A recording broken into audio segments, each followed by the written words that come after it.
Okay, mic check, mic check. Looks like it's working. That's good.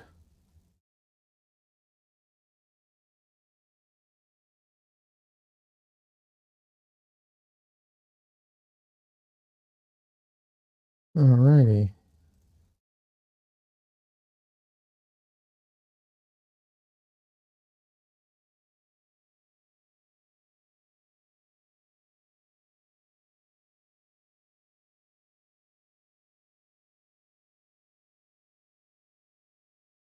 Alright, let's get this started. Been a rough start at things today.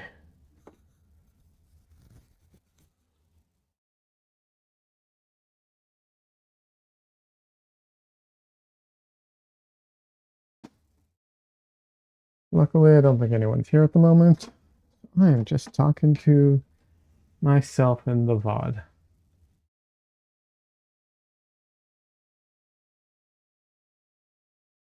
Alright.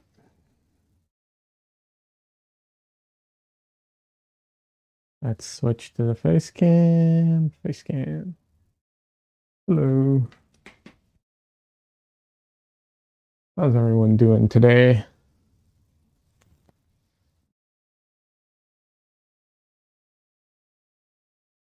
I am. Oh, I almost canceled stream today. I'm glad I didn't, but I almost did. It's been super windy here lately, for the last like 3 days, and my allergies are just killing me. And you'd think, or I would think that like it's not that big of a deal, allergies, but it's basically like being sick. I thought I was, and I'm still worried that I'm actually coming down with something because of how bad I feel all the time right now. uh, yeah, not not the funnest, but you know what you're gonna do.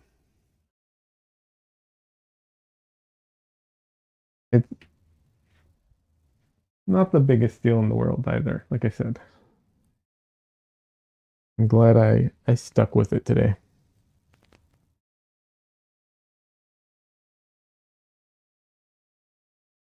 I'm just trying to find a board that I can use right now to stick my painting to, my new painting to.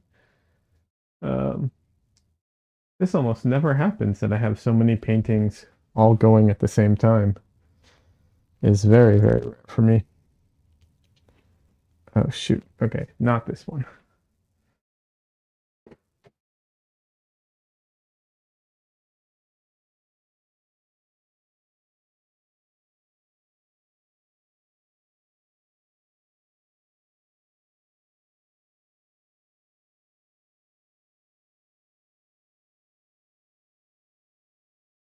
So today I will be doing some more homework from the class with Nicholas Uribe, but it's a new painting today. So starting a new painting. Fingers crossed I finish the new painting, although let's be honest, chances of that are slim, just given how much time I have to do to paint tonight. But still, shoot for the moon. What's the saying? Shoot for the moon and maybe you'll hit a star or something like that. I don't know. I don't remember it very well, but yeah. So that's going to be starting that in just a minute.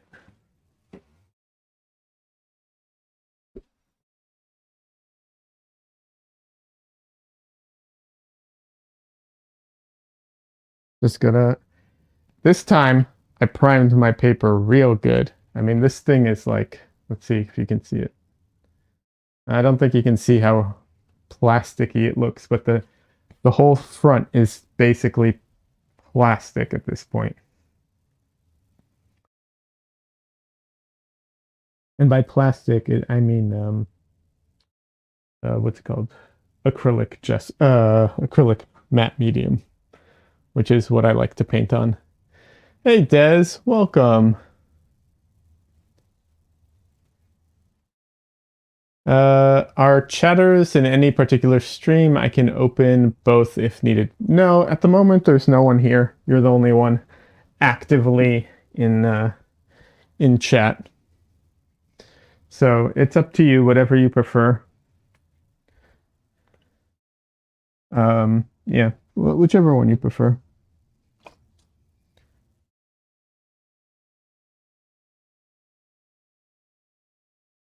I don't, obviously I've mentioned, I think that chat features on what's it called, are better, on Twitch are better, but if ever I have to favor any of the streams, like limit which one I upload to or anything like that, I always will favor YouTube just because of the video quality. But yeah, that's about it. You'll keep them both open. Twitch has less of a delay. Interesting. Good to know. I didn't know that. I'll keep that in mind.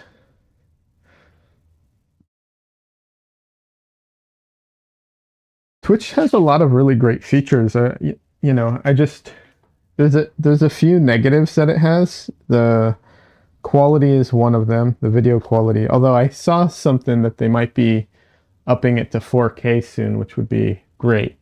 They also have more commercials. I don't know if they're putting commercials on my stream, but I assume they are. YouTube doesn't. Or if they do, it's less intrusive. I'm at 1080p on both. Can you check YouTube to see if you can go up? You don't have to. Just see if there's the option to go up, because I should be streaming at 4K on YouTube.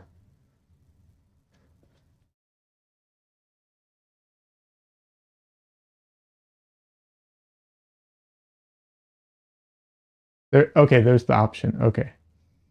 Yeah, so it has the option to go to 4K on YouTube, at least.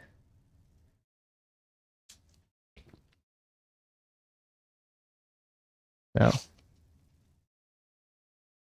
I'm really hoping if what's it called? If Twitch allows 4K streaming and AV1, oh, it'll make my multi-stream setup so much easier. Your monitor doesn't recognize that though, and going up beyond 1080p stalled it out. Ah. I'll have to double check, make sure it's running okay. The big advantage of going to 4K is that if you wanted to like zoom in, you have you know, like, not only you can, but the quality will not suffer for it as much, you know.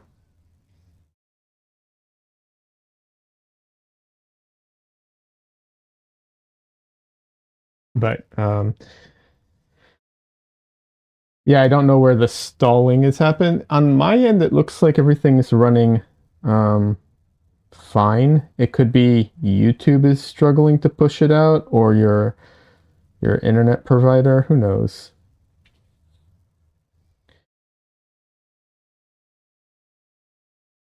Who knows? Yeah, I mean, watching it on 4K, big screen TV in the living room would be nice, I suppose. Yeah, but even so, if you even if you're on what's it called, on your cell phone, if you have I think YouTube Premium or whatever, you can pinch to zoom in, and you can zoom in you know, further. So if you have it at 4K, then you can, you know, zoom in without losing quality. It's not the biggest deal. The big thing is that I'm not generally okay, generally is not the right word.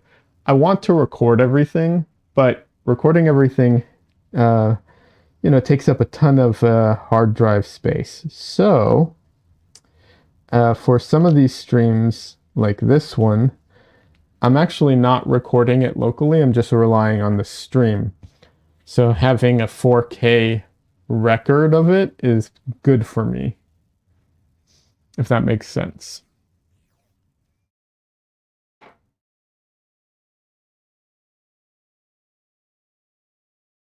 I have to actually go in and like post process all my video files on my computer because I have a ton of recordings and they take up so much space on my computer. And now that my computer is a little beefier, I can actually go in and, um, re-encode everything, make it smaller without losing a lot of quality. So it's all just technical, the technical BS stuff of like, recording video and streaming and all that. Anyways, it's not all that interesting. All right, so I got my paper on my board. I'm just going to put in my crosshairs, which is the center lines, which I realize is kind of a very lazy version of a what's it called? A grid, But even though I'm not generally into gridding anymore, I do like the crosshairs.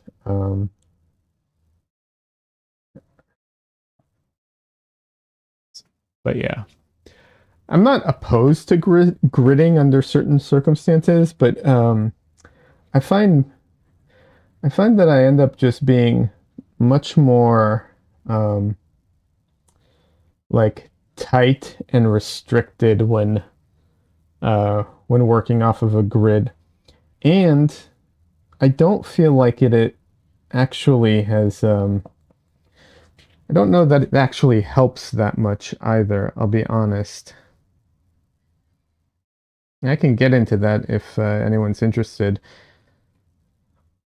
Um, so the reason I don't think that gridding is all that useful is for numerous reasons. One of which is probably because of how I prefer to paint, which is kind of messy. And so I end up like ruining everything anyways and having to redo it anyways. So if I'm already going to mess it up, redo it, mess it up, redo it, like why even bother gridding it out? Just mess it up and redo it anyways. So that's one reason.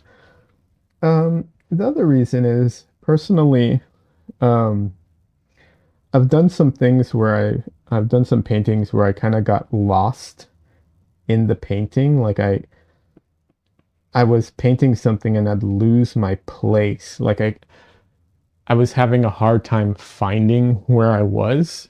And so, the grid didn't actually help me, in that case.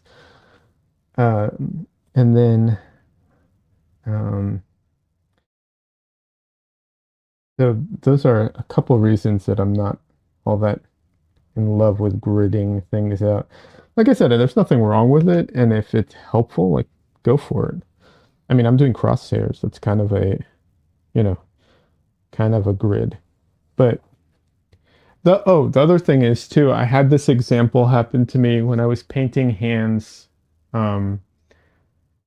I learned a lot from this experience. There was one time when I was painting hands and I went in and I like drew out, the hand and all the like knuckles and everything. And I did everything.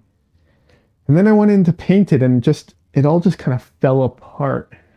And in order to fix it, what I ended up doing was just painting over the whole thing, painting in like big sausage shapes, just like blob, blob, blob, and then modeling it out, which is I don't want to say the way you're supposed to do it, but it's a good way of approaching things that is often the recommended way.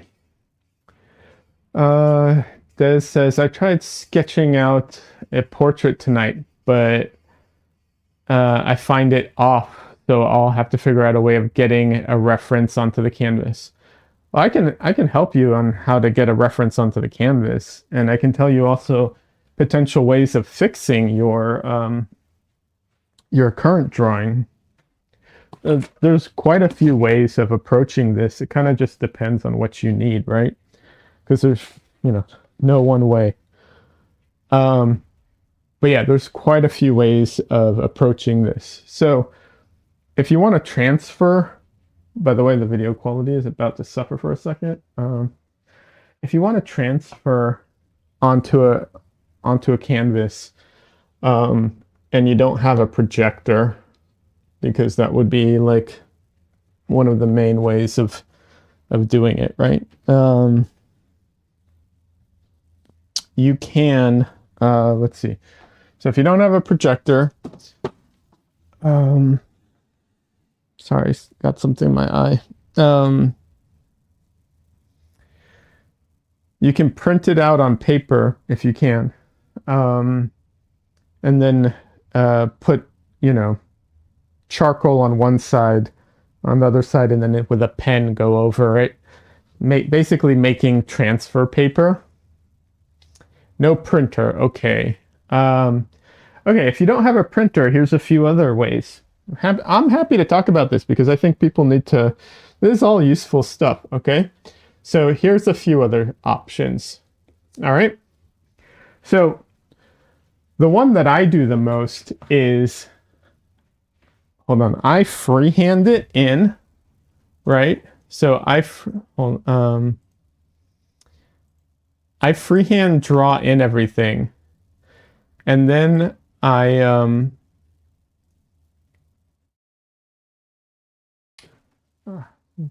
a little off. All right, let me adjust that real quick. I'll talk in the meantime.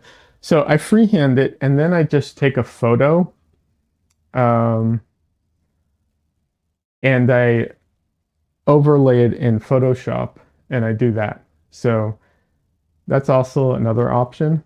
And then after you overlay it in Photoshop or Krita or whatever, then you by hand fix the drawing, but it's a way of doing it. That's one way of doing it. Nope. That was the wrong dial. One second, I'm doing all these dial things right now. Oh yeah, that would be a good option. At least I know how to do that. Haha. Yeah, no, that one's a real good one. I use that one all the time. It's a real easy, it's a real easy like fix, or I don't want to call it a trick, but it's a real easy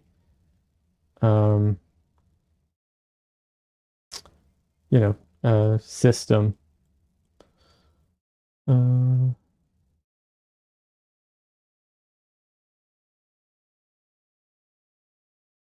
Okay, wait, what?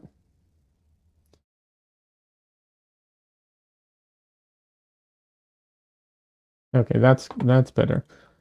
Man, the amount of dials and stuff I have to do on this every time I want to paint something. Trying to get everything in the right place.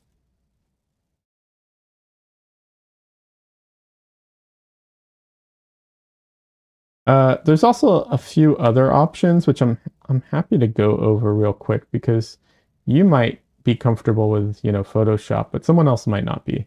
So I'm happy to talk about it real quick. As soon as I fix this. By the way, if anyone's curious, like why is there so much like adjusting needed? I'll show you. All right, that's not bad. It's not perfect, but it's not bad. I think I'll leave it like this just because at least it's good enough. But here's what it looks like without the correction. This is the degree of distortion that it has. So I think I do a pretty good job of getting it close to looking like it's head on. It's not perfect, but it's close. What's it? Let's see. An onion is an onion, but a face is a face. And you have to be more precise. You do, generally, yeah. Agreed. We're much more geared in on faces. People are so much more sensitive to faces. So yeah, absolutely. But let me just talk about some of the other options real quick. So another option you can do is you can print it out, or if you can't print it out, you can use a cell phone or something. And you get the picture to be the same proportion as your canvas, right?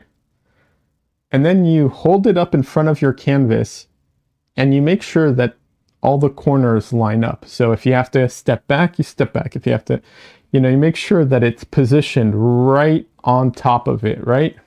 So it's like right there.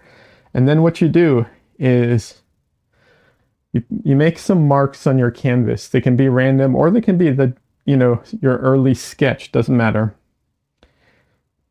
And you bring it down, bring it back up, bring it down, up. You just constantly like do this type of thing. So you can hold it in one hand and just flick it up and down, up and down, up and down, so that you can see where things align on the canvas. That's why you have to have some kind of marks on it to give you reference points. Now, this isn't as exact as like transfer paper or projector, but it is a decent system from what I've seen. And another option is there on Android. There's an app, and I'm sure there's a few other apps, probably some on the iPhone or iOS as well.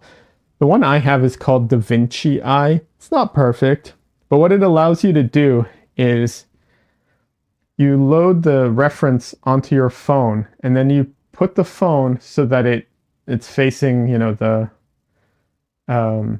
canvas, and it uses the camera, and you line it up, and it basically works like I don't want to say a projector, but basically does what Photoshop does, only on your phone live, right? If you can set it up right, it's great. It also has an AR function, but that one's a little funky. I've had mixed results with it. It's the type of thing that I would definitely use like on location type of thing. I wouldn't use it in studio because I have other options, but if I didn't, I would totally use it. So yeah. Alrighty. So today, fingers crossed, is the Redemption painting.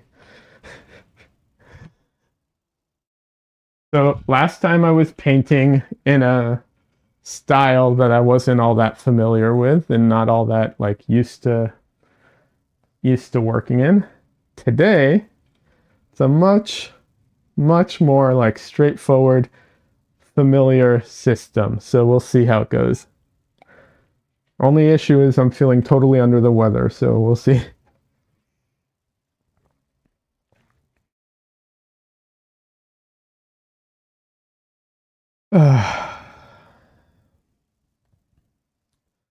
By the way, Des showed me a painting painting they did that was of an oil painting of an onion. Really well done. Really well done.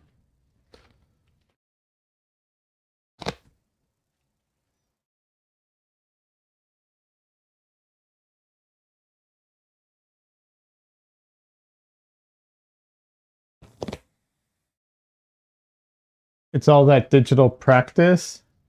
That's good. Practicing digital can sometimes doesn't transfer to to traditional. Don't get me wrong. If you're a good artist, you're a good artist. Like if you can draw, you can draw. If you know colors, you know colors. It's more a issue of like the tools and process than it is like the quality of the art or artist. So you can be a great artist and then try and paint traditionally and really struggle. Doesn't mean you're not a great artist. It just means that you're struggling because of the tools. You'll get past it, and I'm not talking about you specifically, just in general. Generalization here, not specific to anybody. Yeah.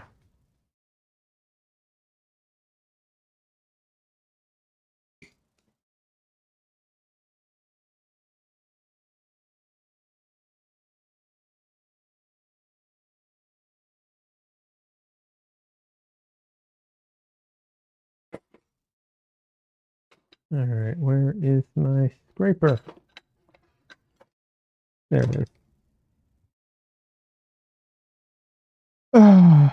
What's it say? I don't digitally paint the way others do. I'm baffled by what people do. I do it like a real painting, like laying down paint. It, those tools, they don't all translate properly. That's just the reality. So it just kind of depends. But I get what you're saying.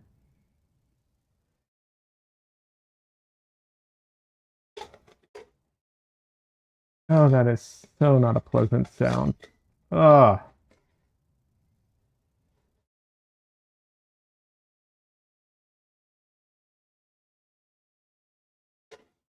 Ah.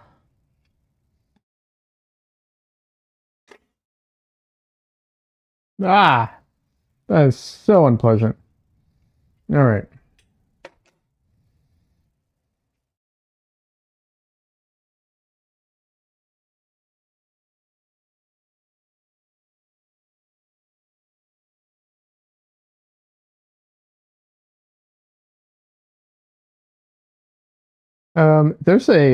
There's a paint art program called Heavy Paint. It's a super limited, but a lot of the limitations actually make it work. I don't want to say better, but like it has kind of a traditional feel to it, even though it's a super digital program, which I know is very strange, but it works somehow. Also, there's a lot of like hue variation like built into the program so that you don't get like these flat colors and stuff. Anyway, it's interesting. Hey Donnelly, welcome.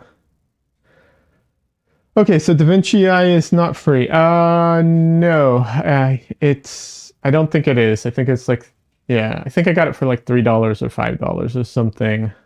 Um, you know, like I said, I can't really endorse it because I don't think it worked all that well. Like the AR functionality of it at least didn't work all that well. I've yet to find one that works all that well. So, you know,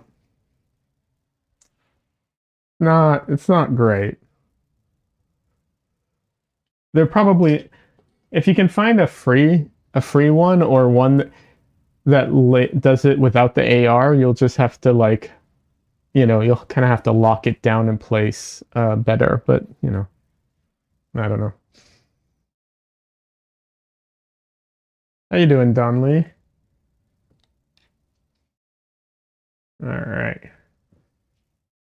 Don Lee, by the way, streams on Twitch. He does digital art. Uh, and he's a real fun streamer. I highly recommend him.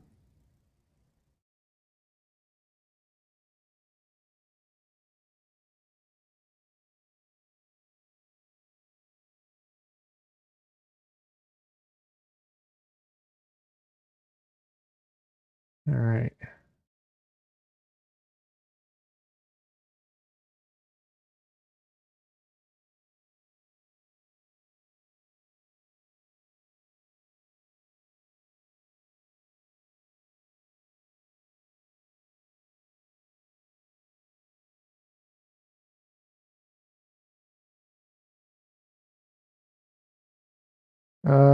Don Lee says I just downloaded an app called Heavy Paint. Sounds interesting. Seems a bit awkward, but supposedly it's designed to improve your eye as a painter. I was just talking about Heavy Paint. It's a great app. It is awkward. It's very weird because it is super digital, but it's also um it's a very digital program, but it does a good job of like translating digital into traditional. I'm not doing a good job of expressing it, but it's a good program.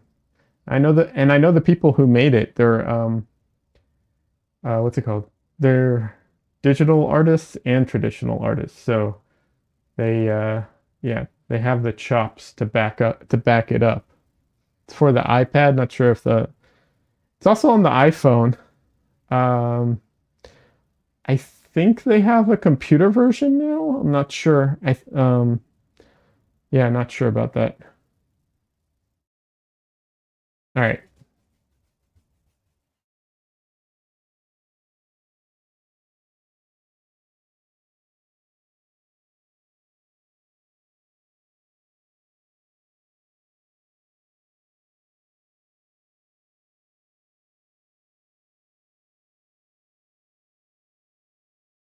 So I'm trying a slightly different approach today because so much of this painting is just going to be like light colors because it's a very light painting overall.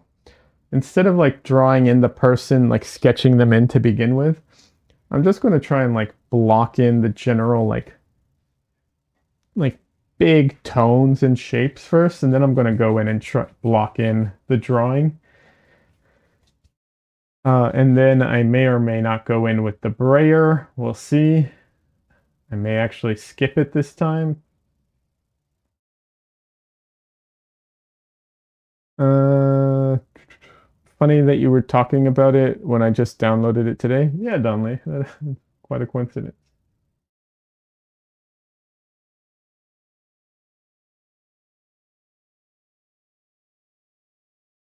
We were talking about reference photos lined up on a canvas if you don't have a projector or printer, like the grid method. Yeah, alternatives also to the grid method.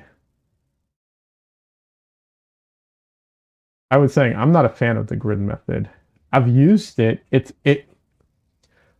I am not disparaging it. It works as advertised. You know, I'm not I feel like after leaving the grid method, I've gotten a lot better since abandoning it. I still use like a very, very basic grid. I have like, you know, I divide this into four. But the thing is, I divide my canvas into four regardless of size at this point, right? So it's not like if I go paint on a bigger canvas, I'll suddenly do a like, you know, an 8x8 grid or something like that. But even then, even if I do, it's just for like big placement of things, like general placement, not, you know, the way. I think the problem with the grid method is that it encourages you to work small and to like hyper focus on a small area. I think that's my issue with it ultimately.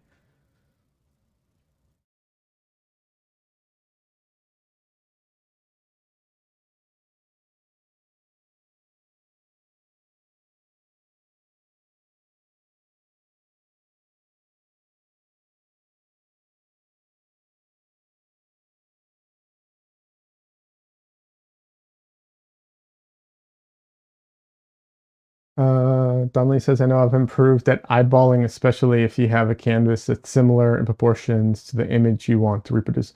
Oh, you absolutely, if, okay, if you are using reference and not live models, but you're using photos or sketches, I can't emphasize this enough. Make sure that your canvas and your photo reference are the same proportions. Absolutely. It is so important because we rely on negative proportions as much as like the proportions of the form itself to evaluate where things are. Absolutely. It is so helpful, so beneficial. There's also some other things you can do, like site size, where you position it so wherever you're painting from or wherever you're looking at your reference, basically, so when you're looking at your reference and you're looking at your painting, in your eye to your appearance, they're the same size, right? That's also very helpful. It's just that can be a little difficult to do sometimes. It depends on, you know, depends. There's a lot of factors on that one. But the proportions, that one's easy. Do that. Make sure you do that. Donnelly is absolutely right about that.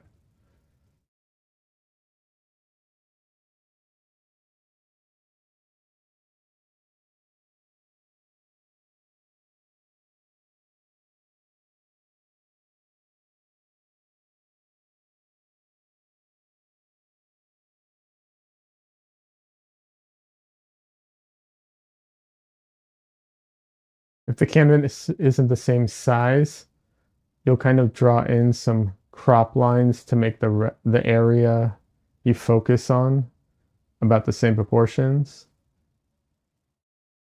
Yeah, there are ways of I feel like there are a lot of ways of making your reference the same proportions. So unless you're working with something that's like preset in size, I would edit the image of the reference to be, you know,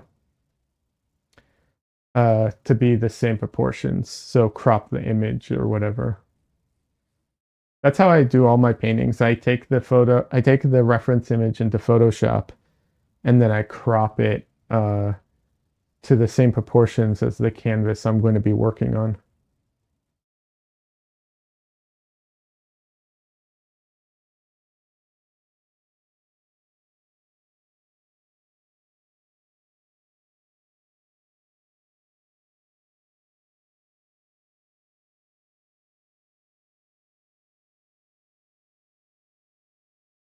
I mean, I'm not saying you can't do it any other way. Of course you can. Like, and I do think it's a good skill to develop, the ability to not do that, I guess, because if you work from live models, uh, it's illegal to crop them appropriately, just saying. It's frowned upon, and it introduces a ton of other colors into, well, actually just one color mostly. Anyways, it's complicated. You don't want to deal with that.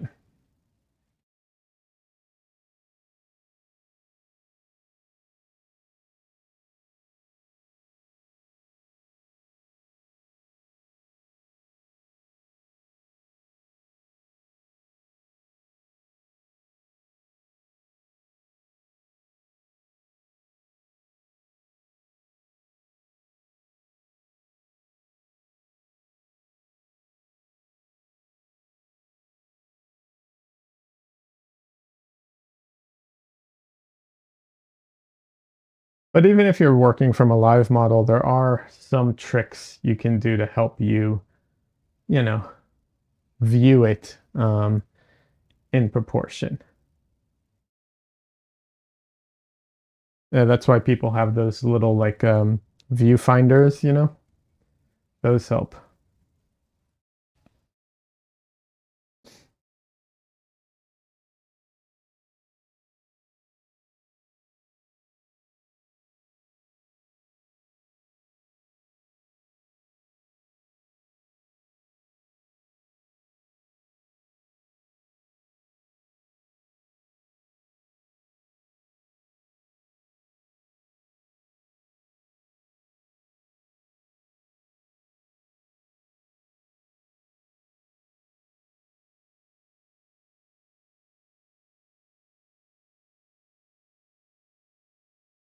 Or do the cliche hand finder viewfinder. Yeah,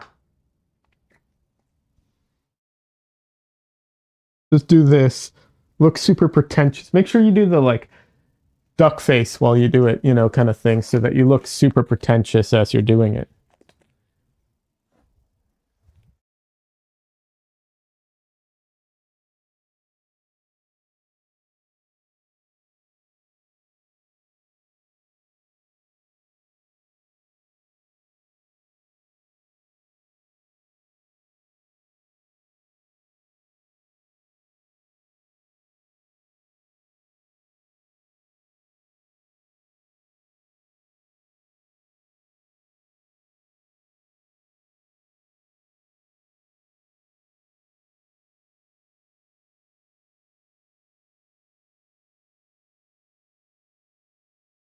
Also helps if you wear a beret. Yeah. Or a lot of scarves. Like a lot of scarves and oversized scarves. That also helps.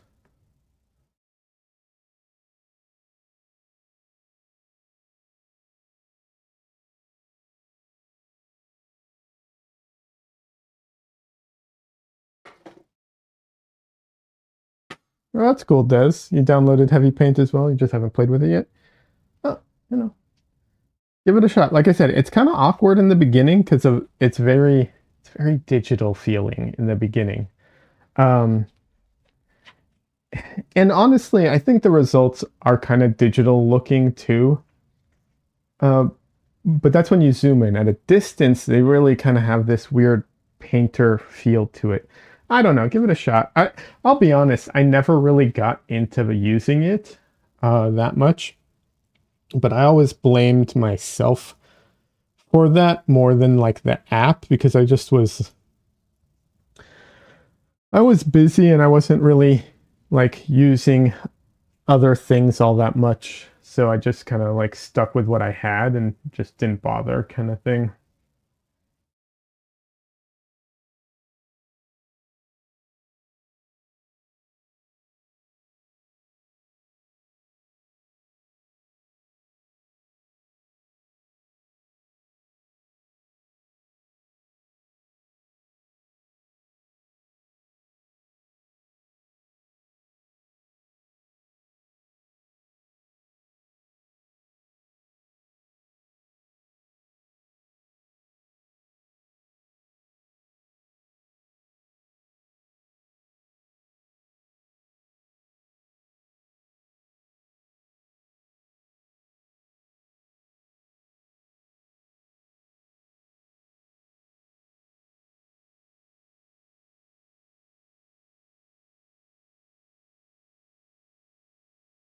You might test it out on stream tomorrow, Dunley. That'd be cool.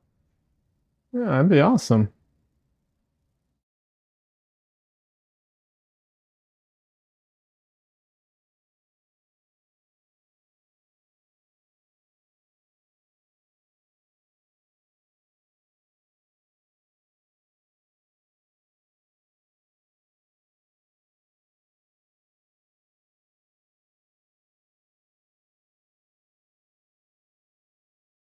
Oh no, the free trial expired, Des. That sucks. I'll be honest, like, you know, if you have Krita, like, I don't think I don't know that I'd say it's better than Krita. I feel like let me put it this way. I feel like the strength of heavy paint is in kind of the simplicity of it. And also, like, I don't know that I'd necessarily think it's all that good for like really refined art or finished work, but like for, quick painterly sketches, I feel like that's where it kind of excels at.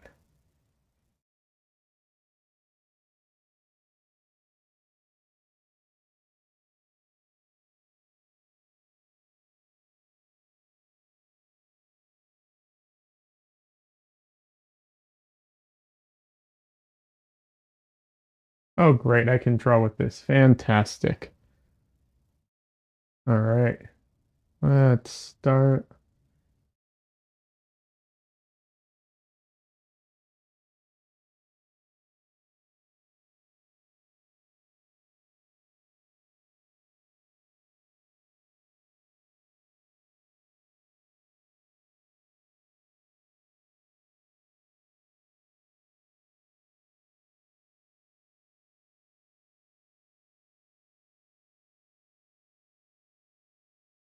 What time you streaming tomorrow, Donnelly?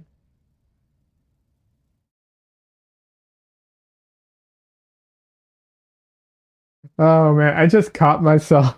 That's so funny. I'm listening to music while I paint. Um, I like to either watch TV, listen to audiobooks, listen to, YouTube videos, or listen to music when I paint. And since I'm talking and reading, I can't listen to anything like, I can't watch videos or anything like that, so it has to be music. Um, but I almost started singing along with the song. That's so funny. I caught myself right before. You're welcome, chat, because nobody wants to hear me sing. You may think you do, but you do not. I am not good at it.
So right now I'm just sketching in the like details of the drawing. I'm still not overly concerned with getting everything quote unquote right because I know that as I go through the process, things will probably just move around a lot and get all messed up anyways. So it's not worth it to be overly concerned.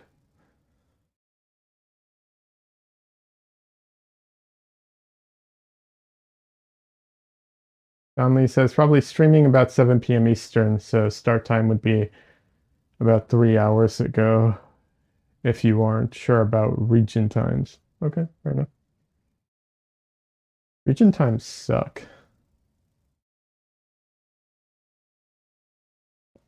I mean, I understand why we have them.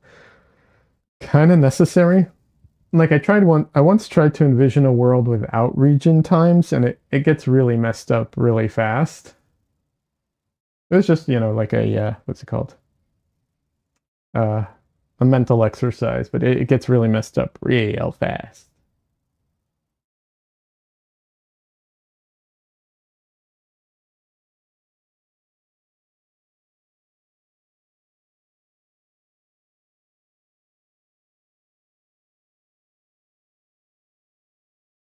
Although scheduling meetings would be much easier.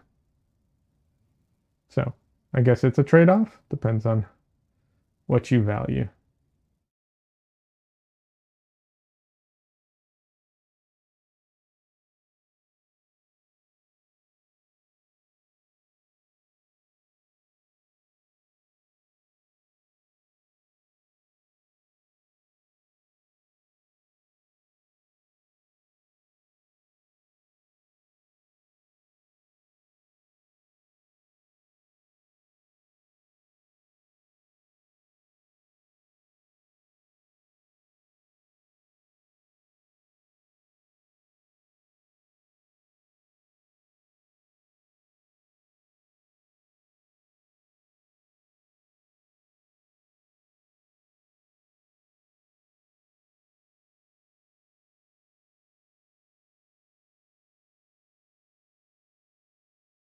Okay, some of my proportions are really off here. I can already see that.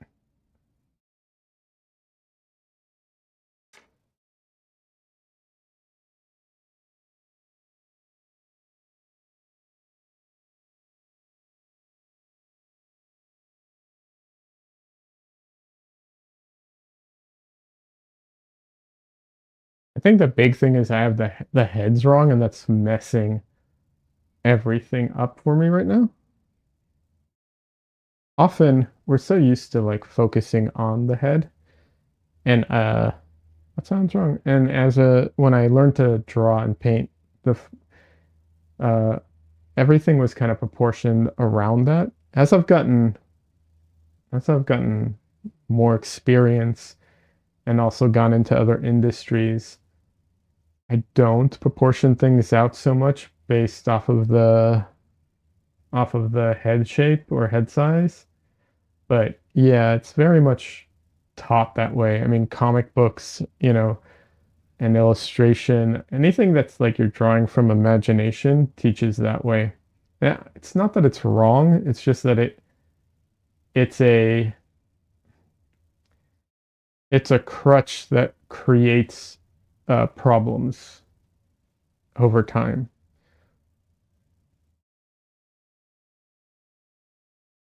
Or maybe crutch is the wrong word, training wheels.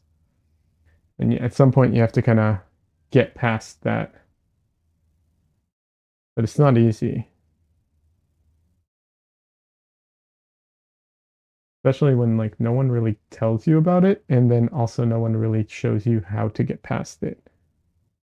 I think the assumption is that you'll just get better over time and not need it, but which is partially true.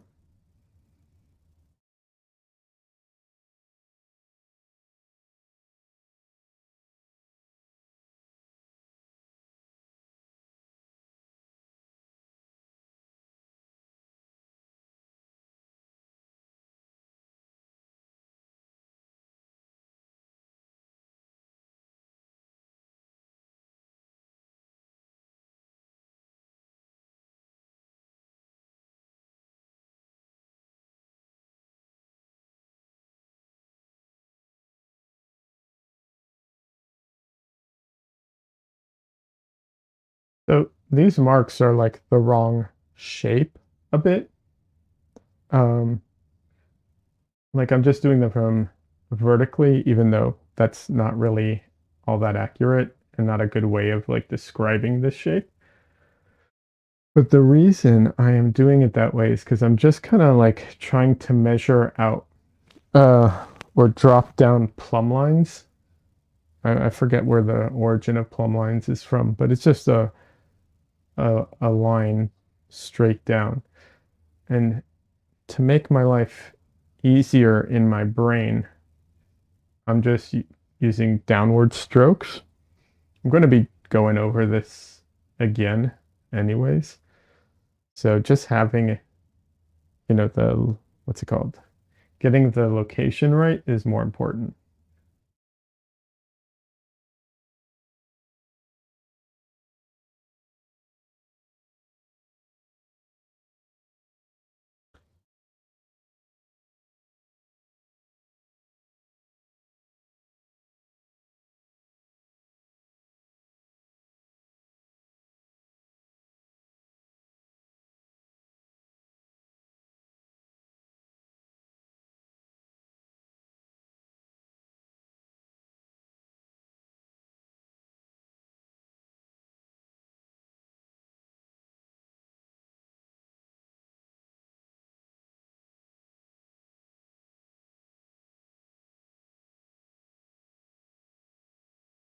And right now, I'm just going to lay in some of my like darker uh, values just to help me get the value scale in place.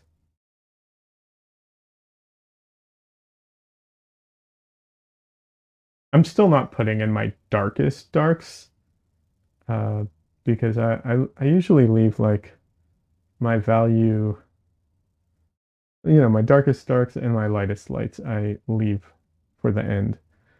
It's a what's it called? I don't want to say a trick, but it's a habit I picked up from like trying to do illustrations and stuff like that.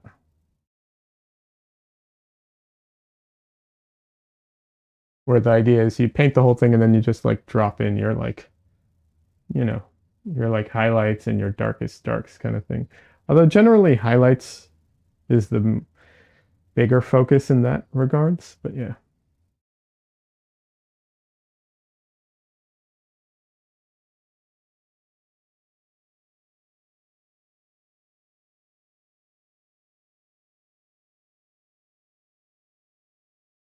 Oh, Don Lee, if you're still here, I might mention this. If you are going to use heavy paint in your stream, uh, I would definitely not recommend doing a drawing as much as a painting with it, right?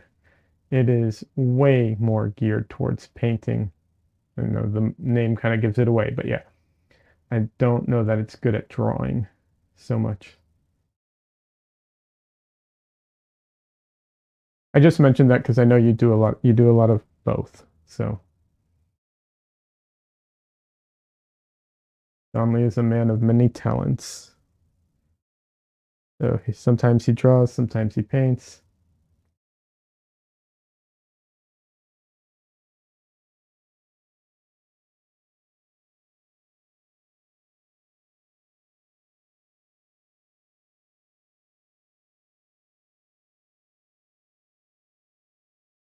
Yeah, you got on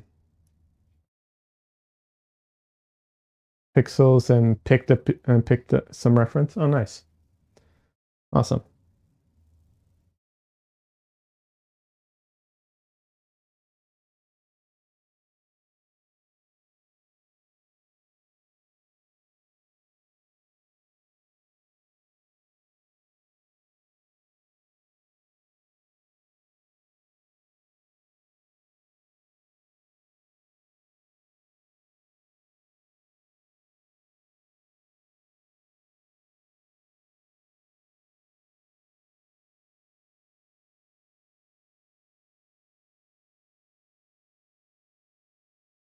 So I know it doesn't come across yet at all, but she's standing in front of a car, so that's why all these like weird kind of shapes are coming up.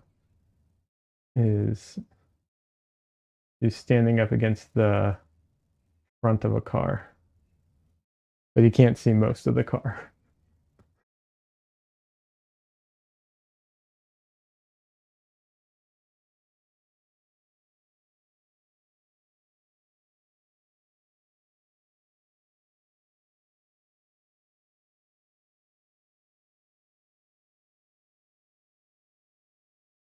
Pixels is a good free stock photo site. Pixels.com. Yeah, Pixels is good. Um, I've used a few others. There's like trying to remember the names of them. Uh, Unsplash is one.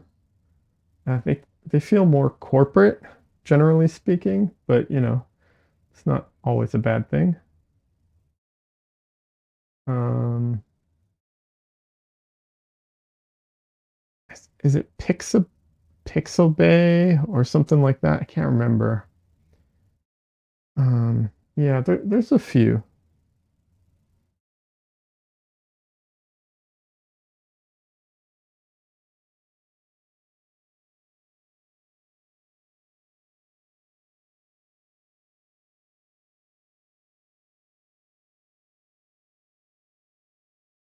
Here's a question. Should I do a painting stream of Steamboat Willie? If you don't know what I'm talking about, it was big news. The license on Steamboat Willie, the copyright lapsed finally.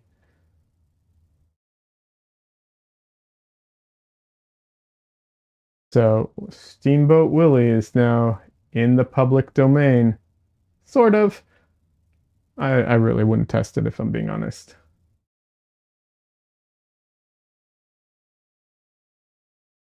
I saw a whole video about it. They're very sneaky with their ability to continue to try and protect their stuff.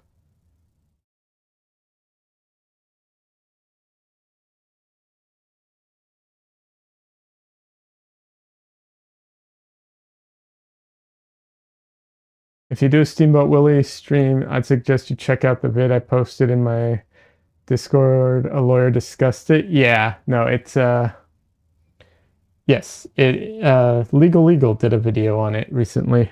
Um, it's not that cut and dry. They're kind of, you know, it's kind of problematic still.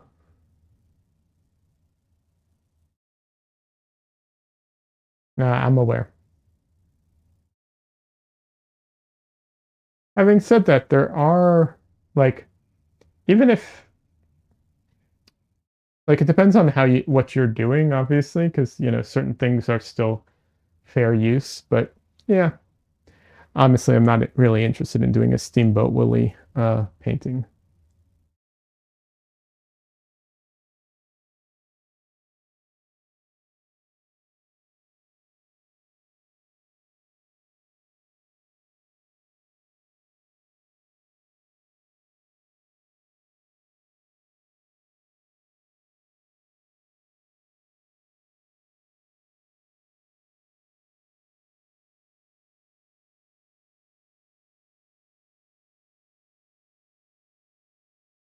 Oh, not that I want to make this into a an AI art uh, related stream because I generally avoid it because I find it too depressing.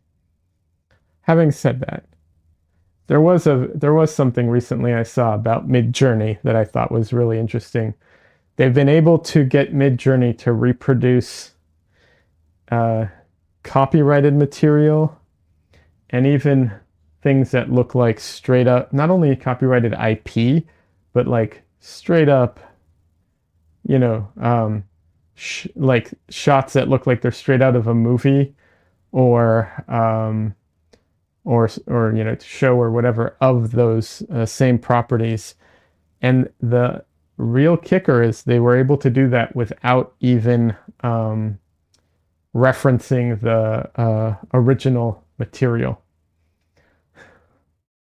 So it's good stuff that they're like cataloging this. It'll hopefully really help with all the lawsuits happening.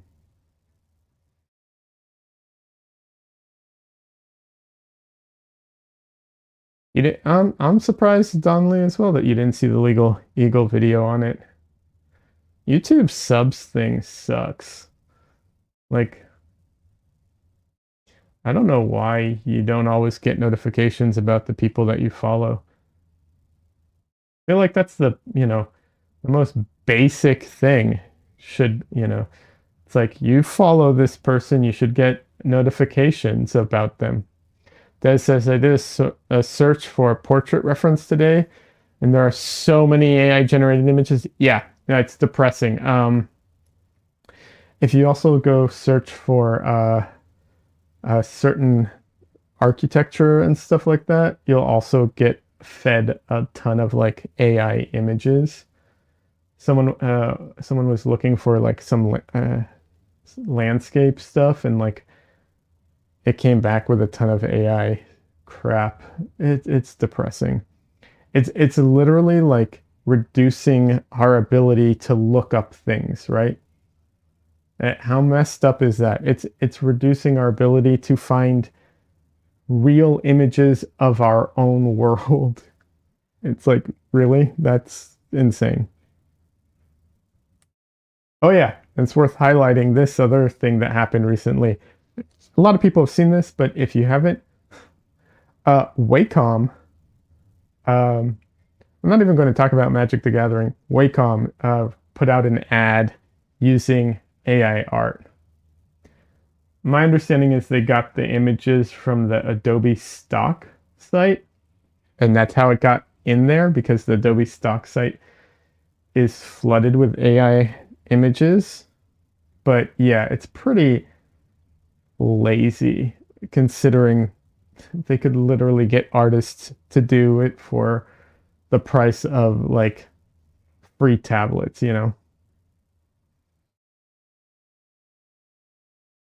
But greed's greed's gonna greed, I guess.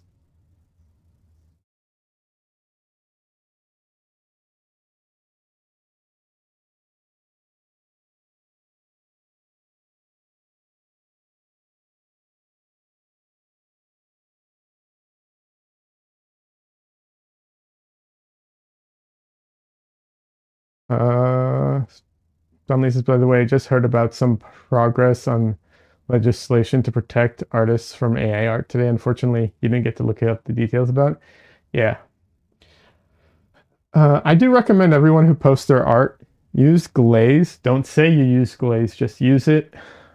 It was made by the by people by I think it's a Chicago. University, some people there. And then keep an eye out for Nightshade. When Nightshade comes out, that'll be good stuff too. Nightshade is supposed to taint the AI art, the AI image pool for their training. So that's cool. And yeah, all these companies are getting sued some more. ChatGPT recently is getting sued by the Washington Post or New York Times. I don't remember, one of them. Yeah, it's good. I mean, it's good. It's just, it's frustrating. It's frustrating that it had to go this way and that it's taking time, you know, but whatever. It is what it is.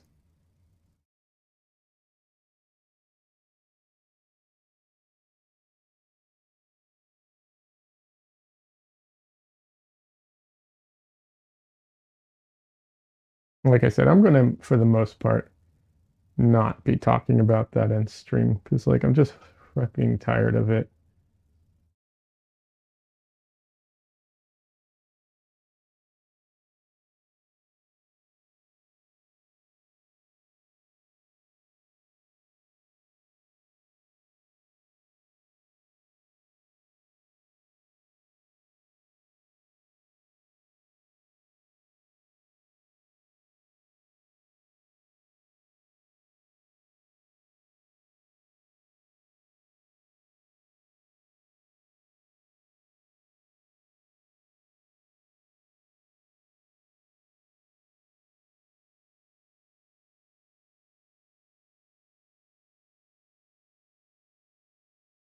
So anyways, in case anyone's coming in a bit late or watching the VOD or whatever, I am doing, it's a monochrome painting today. And this is also for the class. This one gets opacity though. I get to use opacity. So I get to paint in my quote unquote normal style minus color, which is fine. I can paint in black and white.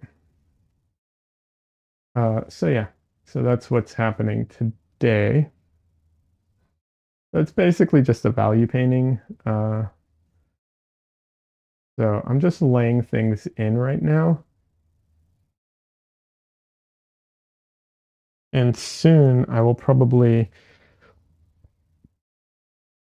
have to do a better comparison to the reference to see where I need to make adjustments for placement of things. I generally do that in between streams, generally, because it's not the most interesting thing because I don't actually, like when I do it on stream, I do this part off camera. I'll still be on audio, but I will be off camera because I just can't show it for numerous reasons. Let's see.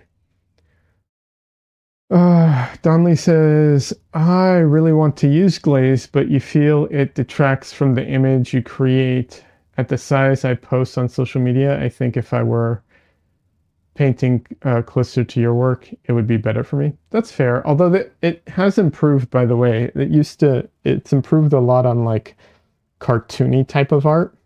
And I will say this, I also, when I used glaze on my images, on my paintings, I found it extremely distracting. Like I looked at it and I was just like, I hate this. I hate seeing all this like weird noise crap on my painting. But when I posted it and asked people, and I did even like a blind like review of it, like, hey, tell me which one is glaze, which one isn't, or anything like that. Like most of the time, people had no clue. So, you know, it's one of those things to like, I see it very distinctly, but like most people just couldn't even notice. And I was honestly shocked. Like I'm legitimately, I was really shocked by it because I was like, how can you not, like, it is painful to see all this And like even other artists were like, yeah, I don't know, man. Like I guess if I like really zoom in, I think it's this one. I don't know. Just like, all right. I guess it's a bigger deal for me than for anybody else.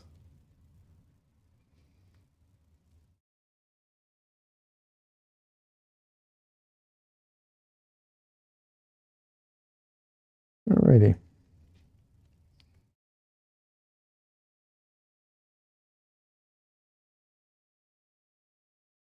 So I took a photo. I'm just going to crop it and then I'm going to load it onto my computer real quick and do all that. I can talk about some things right now relating to this. So taking a photo of oil paintings is challenging. There's a lot of glare and it can be a real issue. Um, there are ways of dealing with that. There are complicated ways which involve using what's it called?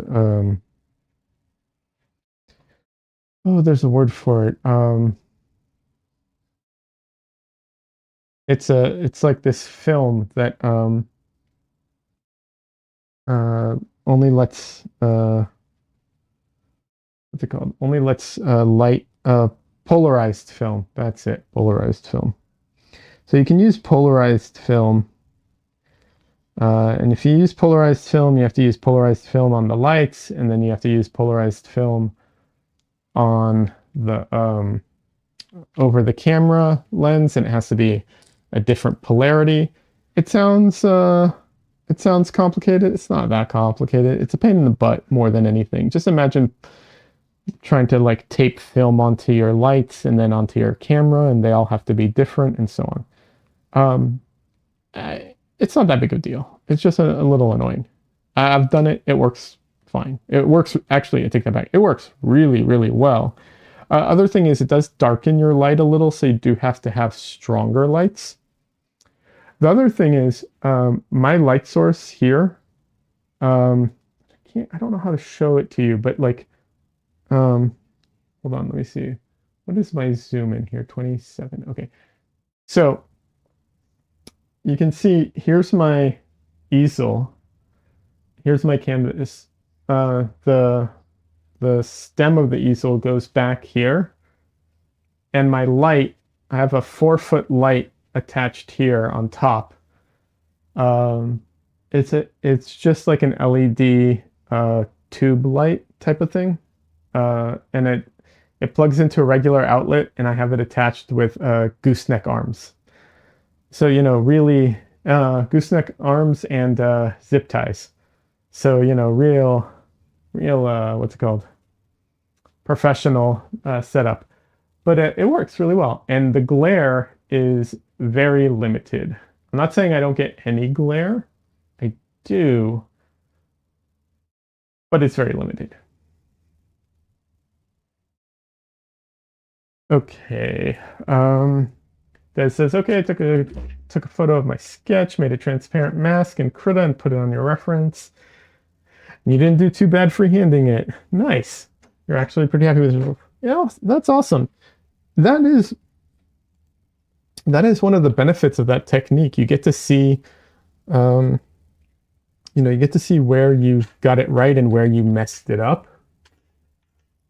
And that can, if you do that repeatedly, it can help you kind of like dial in on that, you know?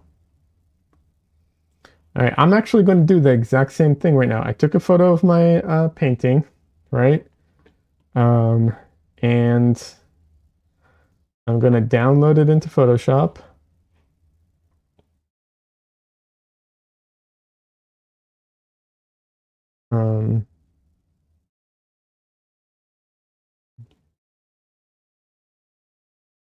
All right, I'm going to download it and put it into Photoshop and do the exact same thing. Just overlay it so I can see where I need to make corrections.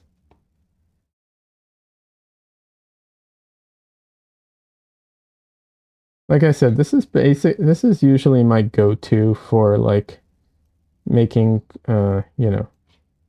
when painting. Getting the reference correct is just my go-to system. Like trying to do it freehand, like the classic way, I can do it. I've done it. It's just, it's slower, you know? I will say though, if you can't do it, you probably want to work on that.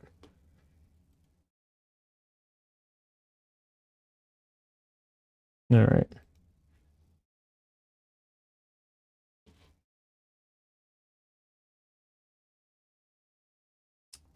Almost done.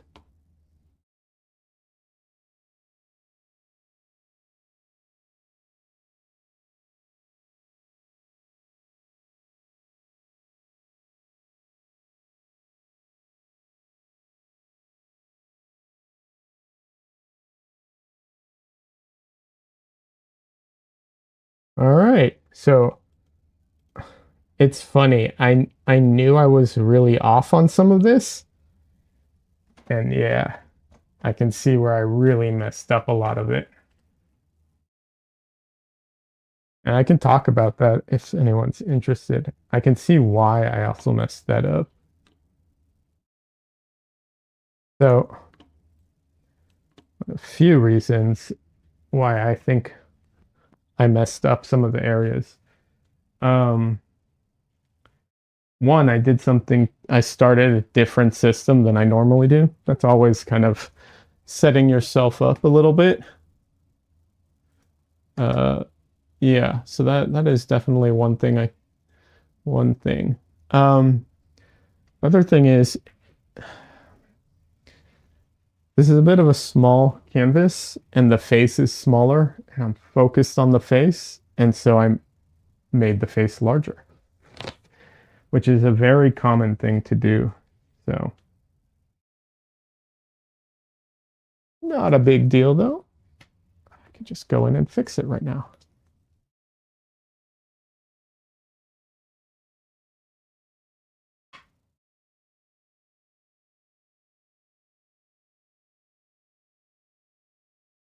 All right.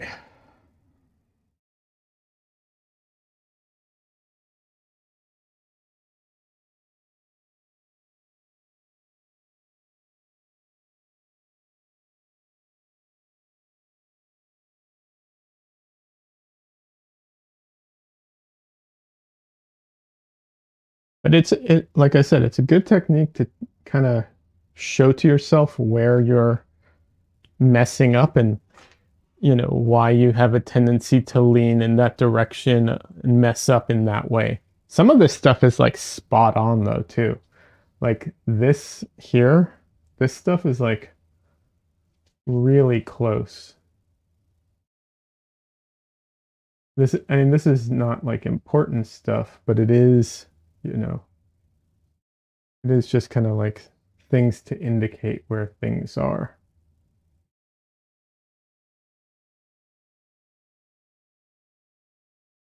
Obviously, the big thing is going to be the person.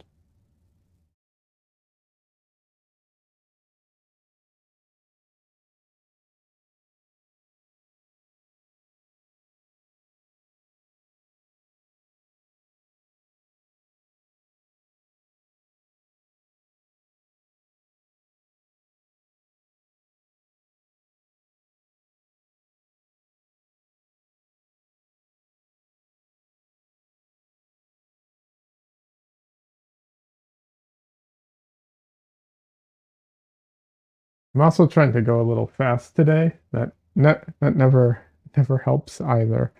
I'm I said in the beginning of the stream I hope to finish this painting on stream tonight. It's a little over ambitious because I'm only doing a two-ish hour stream, but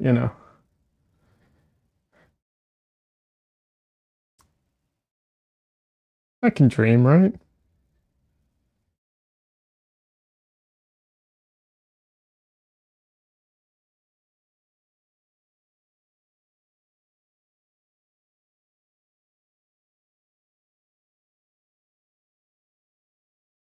Speed paint hype, yeah. Well, like I said, this is homework for the class, so I'm just, not to say that I don't want to do the homework, but uh, you know, it is a like exercise more than not, it's not a good attitude to have, but there is a deadline, so it's like there are limitations here that I'm trying to compensate for. Put it that way. I think that's a better way of putting it.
I have done some paintings in like there's a self-portrait I did in like 6 hours or 4 hours, something like that.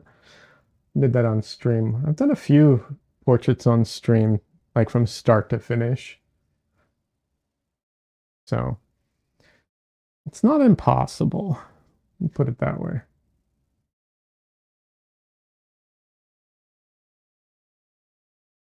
And by impossible, I'm talking about for myself, obviously. There's some people that can do it in half an hour.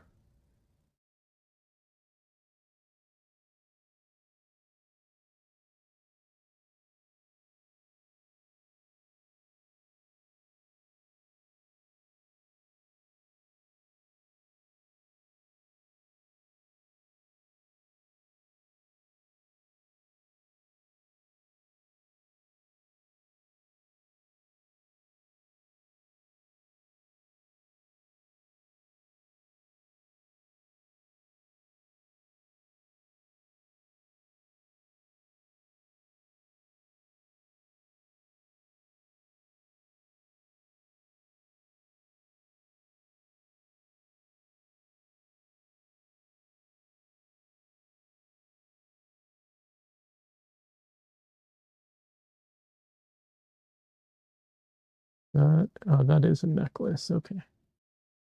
Confused for a minute.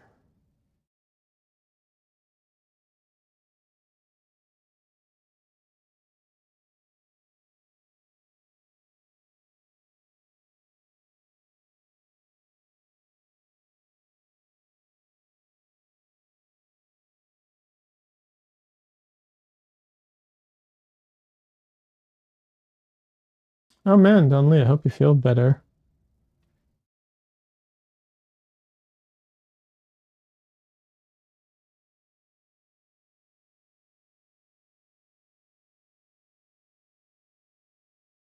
So usually when I paint, I try to paint most of the painting zoomed out. Like I try to see the whole image for the whole time. But when I'm going in and trying to like lay in the details, obviously when I'm trying to paint details or lay in details, I zoom in. I haven't. And the other thing is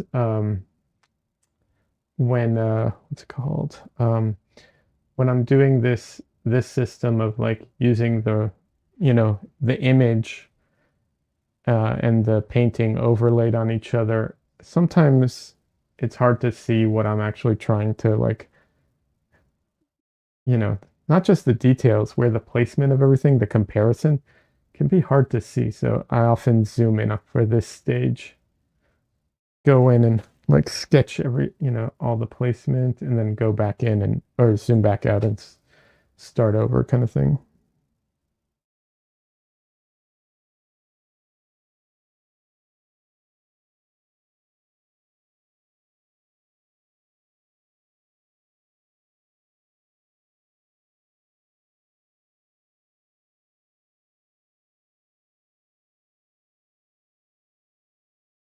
one of the reasons it's so hard to see for this is because you're trying to see both the painting and the reference image overlaid on each other, and it just creates a ton of noise. And so in order to actually understand what you're looking at, sometimes you need to zoom in.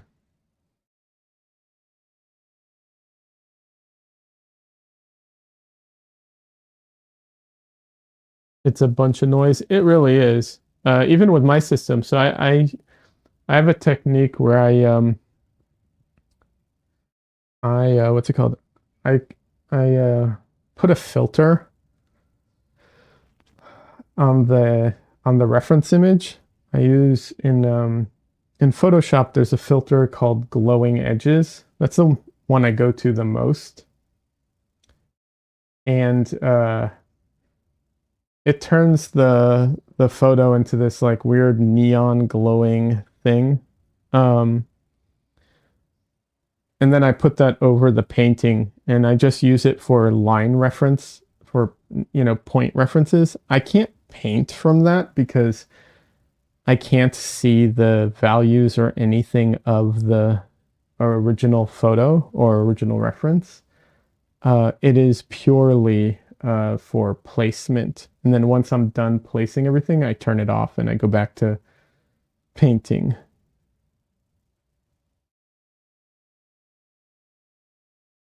There are other ways you could do that. Probably, well, not probably, for sure.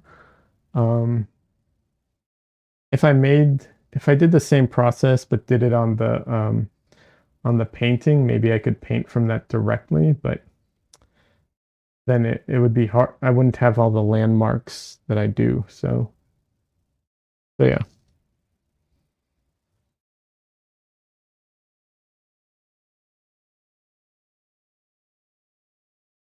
But yeah, it can be really hard to see what is going on.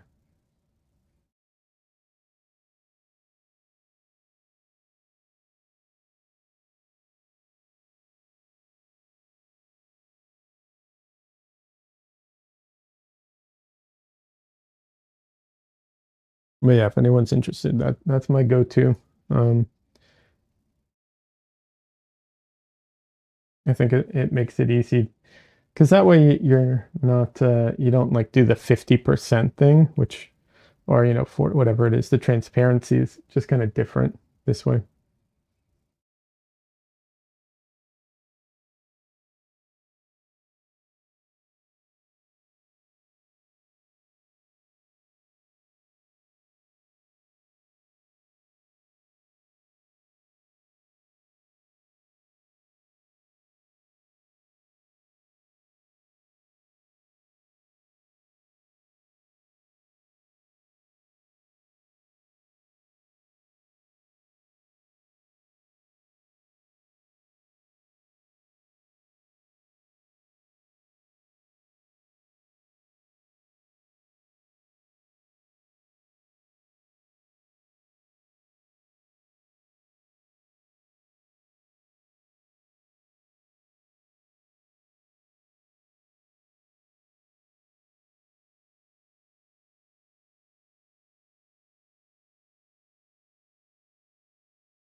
Yeah, it's just so much like random lines and stuff like that. It's crazy sometimes.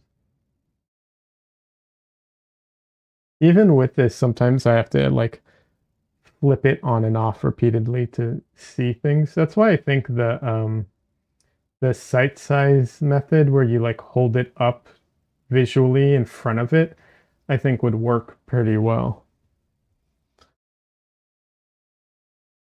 if you could get something, get your reference on something that's convenient, that's the right size kind of thing. Yeah.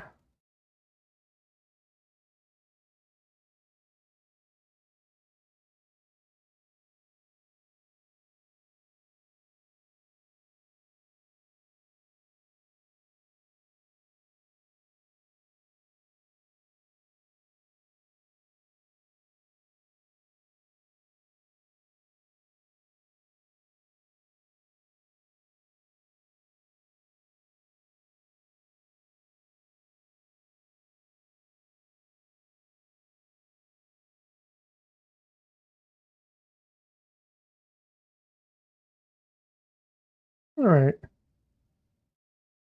think that's good enough for most of it. Almost.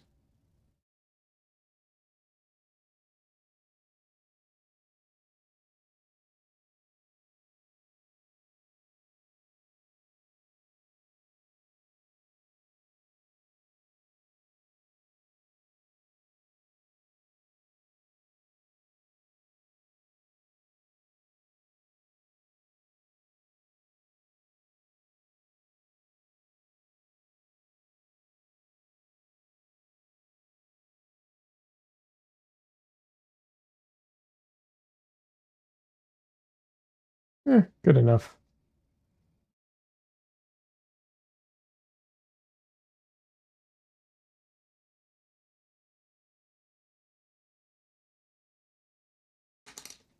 So for one, this isn't a what's it called? Um, you know, this isn't a portrait. I'm not overly concerned if I, you know, get it 100% likeness, whatever. That's A. B, oh, I just realized one other spot I need to check. Yeah, because that's complicated. So that's A. And then B is, uh, I'll do this again. Like I'm not done doing this throughout the painting. Like I'll just zoom ahead, get everything kind of where it needs to be, and then do it again and check it again.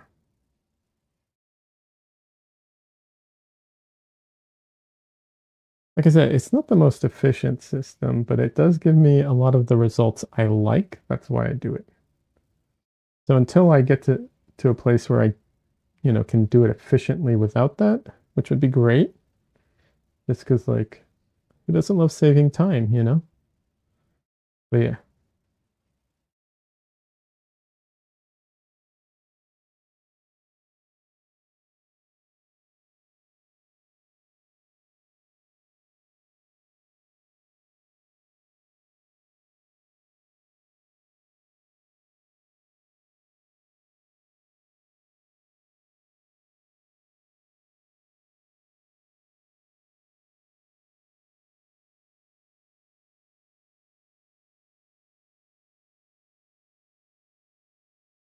Alrighty.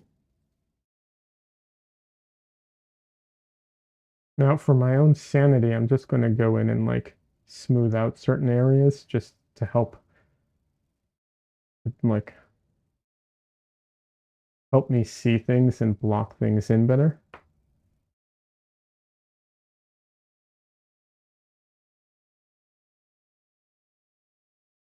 Also, it's worth mentioning, because I ran into this issue. If you are painting and you use a wipeout tool like I did to draw, make sure you paint over those marks while your paint is still wet. Do not let it sit and dry. If you let it sit and dry, you're going to have a bunch of little annoying marks everywhere physically in the paint. That's just a pain in the butt to deal with. There are ways of dealing with it, but you just made life harder for yourself. So, you know.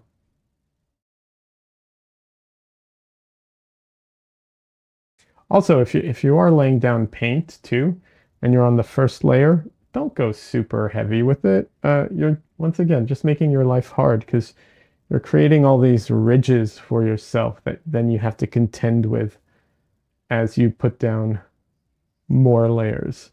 Now, that's not to say there are a few artists I know that go in super heavy in the very beginning, but like they're really good and have been doing it for years. You know, if you're new, don't go in as if you're really good and have been doing it for years. Like, give yourself some time. Make your life easy.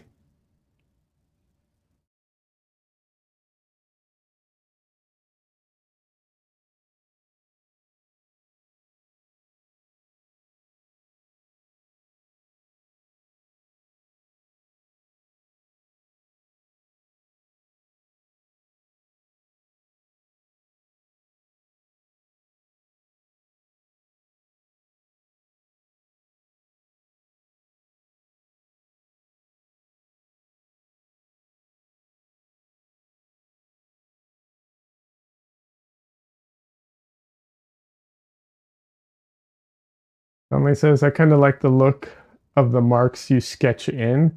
You'd be tempted to try and integrate it into the work, though I've always felt like that way about sketches. Oh, I agree, but I prefer the sketch marks when they're painted in. These white marks right now that you see, the big problem with them, hold on, let me see if I can show you. Oh, God damn it, I have to fix that thing still. Okay. Anyways, the big problem with these is that if I do want to cover these, I can't once they're dry.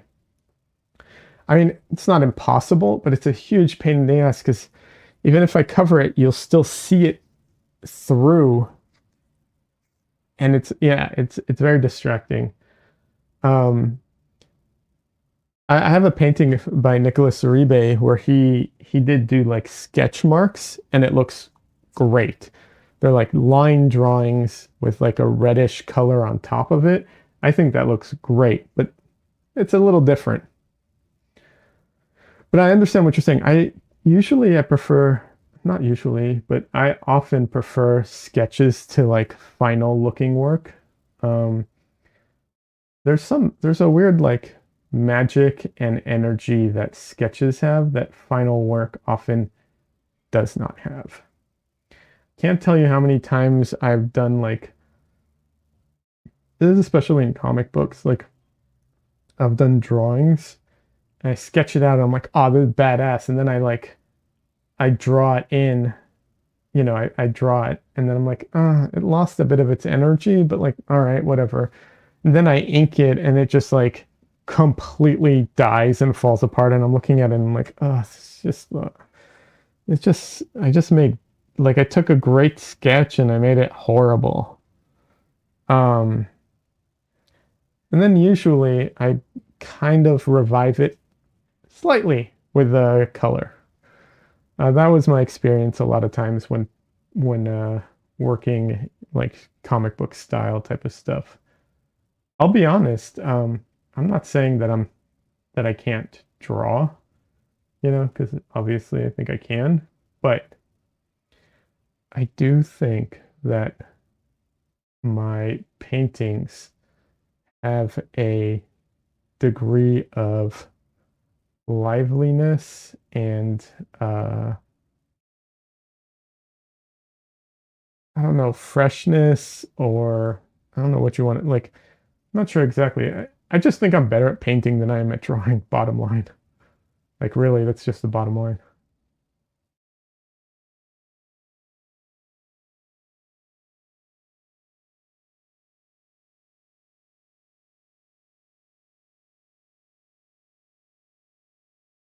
Conley says, yeah, I felt the dying of a sketch thing before as I've developed a piece. Yeah.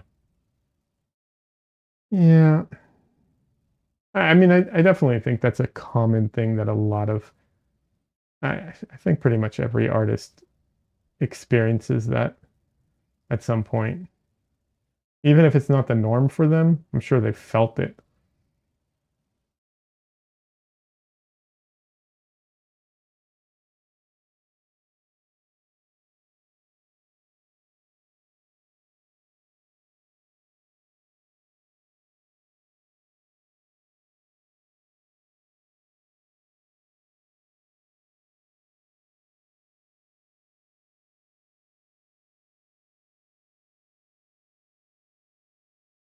I remember I did an illustration for a book once. It was a compilation book, and it was a so it's just like a pinup, you know, for it.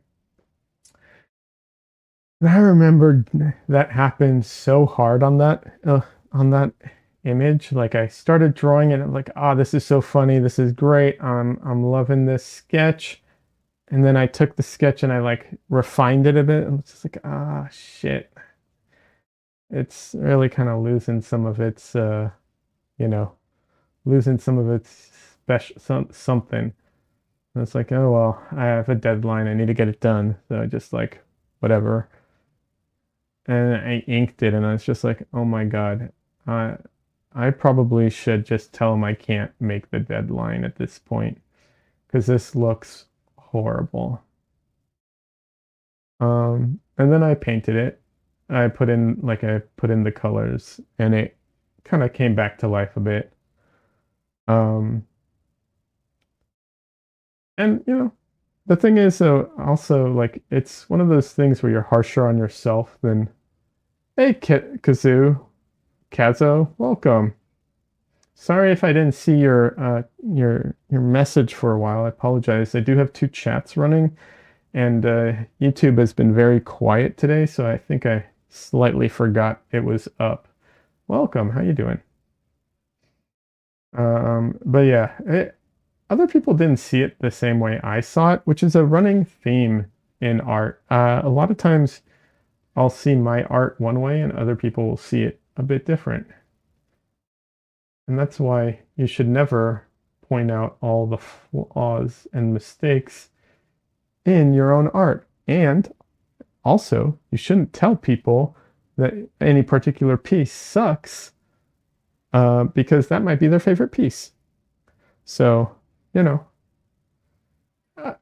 obviously this doesn't apply to like if you're learning or, you know, in school or something. It's a little different. But, you know, it's worth remembering sometimes the things that you think suck, other people love. So, you know,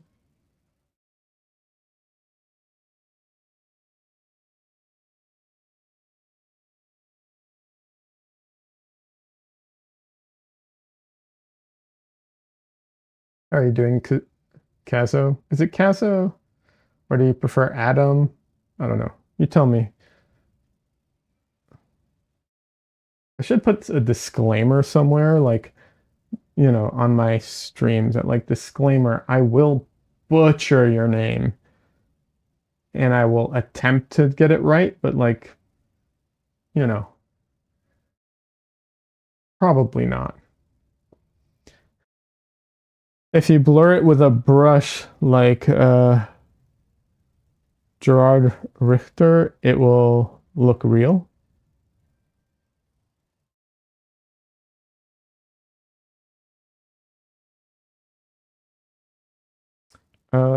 Not sure exactly what you mean, but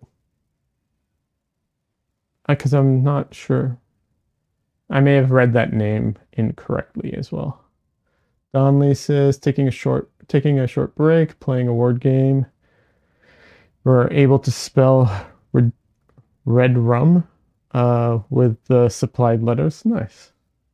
I'm horrible at writing games like Words with Friends or all those. I suck. I'm dyslexic, and it's just I'm at such a disadvantage with that. All right, I need a bigger brush for this. Let's grab.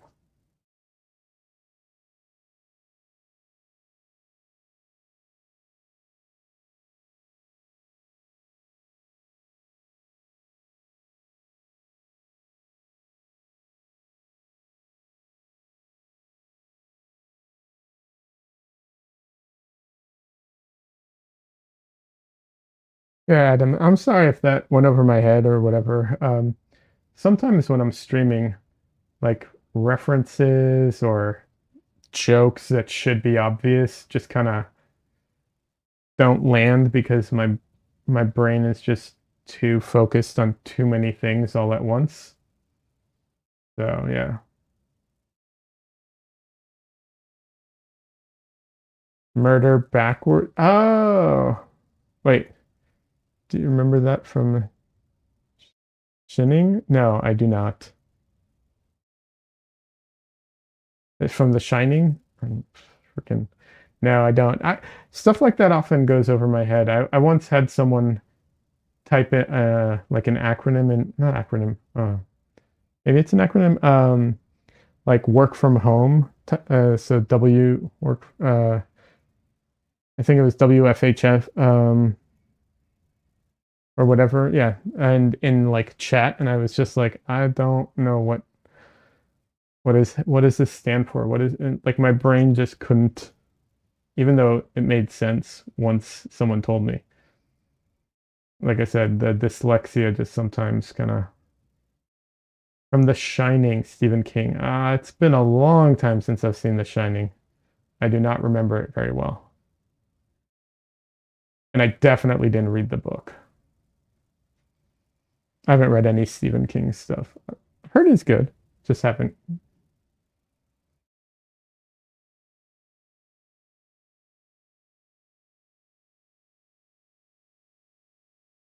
I remember I saw a Stephen King movie a while ago. It was the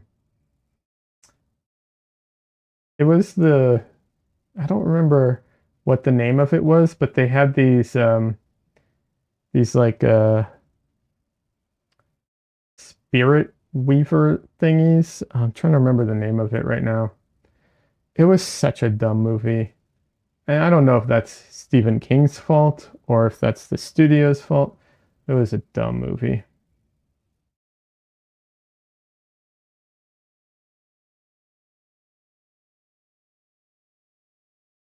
Oh, you thought I might have watched the movie with us? We watched it over Spooktober. I unfortunately did not. I have a hard time. I love watching movies with you guys. I really wish I could do it more, but my schedule is just does not permit it nearly enough. So,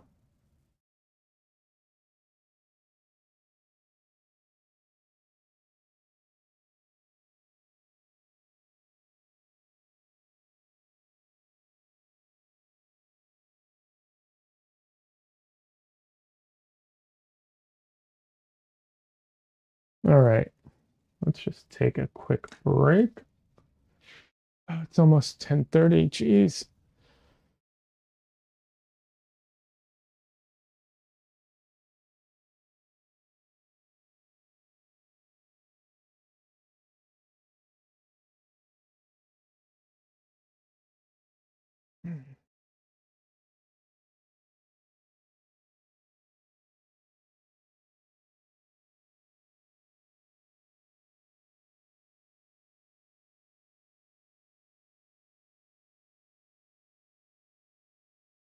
It's not perfect, obviously, but at least I feel like you can kind of understand what you're looking at this point.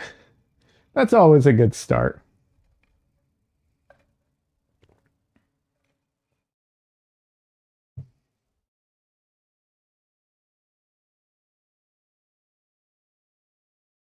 Normally, this would be a good stage to use the brayer, but I'll there's a couple things about the brayer.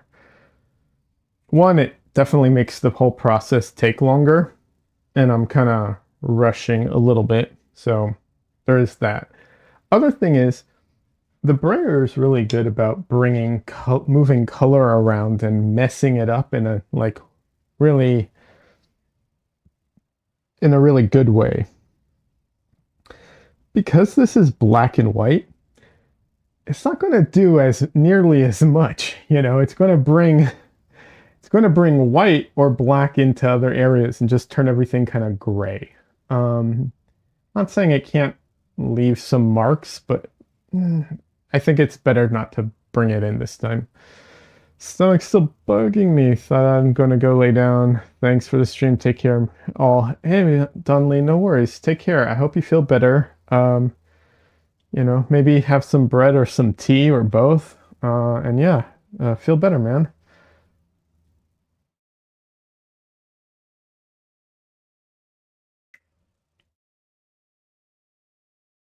If you need anything, feel free to reach out, by the way. If you're like got some issues or whatever, you're more than welcome to.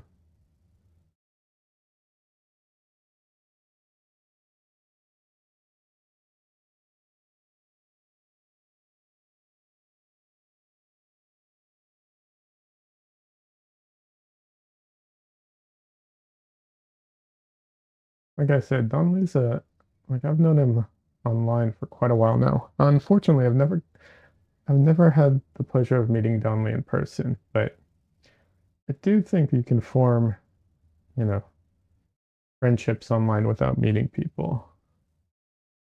And he's been around for a long time. We've been, you know, interacting. He's helped me on some stuff. I think I've helped him on a few things here and there, but he's definitely helped me here and there on some things. So, and I also recommend this stream, by the way, in case I haven't said it again. He streams on Twitch, Don Leo on Twitch. Good stuff. Check him out.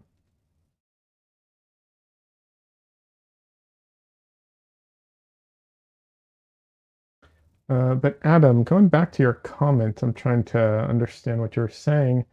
Uh, if you're saying that, like, if you blur the painting, it kind of works better blurred, that is often the case. That's why when painting, I don't know if that's what you meant, but regardless, that's why when painting, a lot of people squint. They'll tell you, a lot of painters tell you to squint, is because it helps get rid of all the unnecessary detail and help you focus on the big things that actually matter.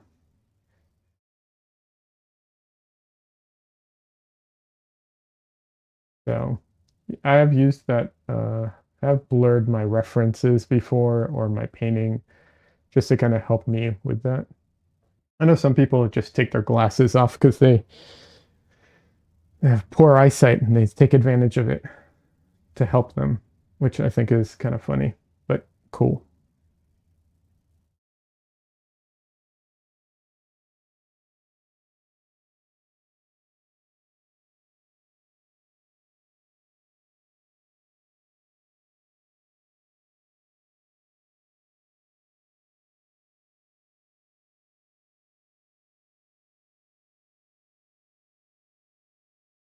So apparently I put down the paint a little thicker than I normally do. Uh, Not that that's a bad thing. It's just I was noticing it when I'm trying to paint into things, like white into black, and I was having a hard time. Like, oh yeah, definitely it's thicker. That's why.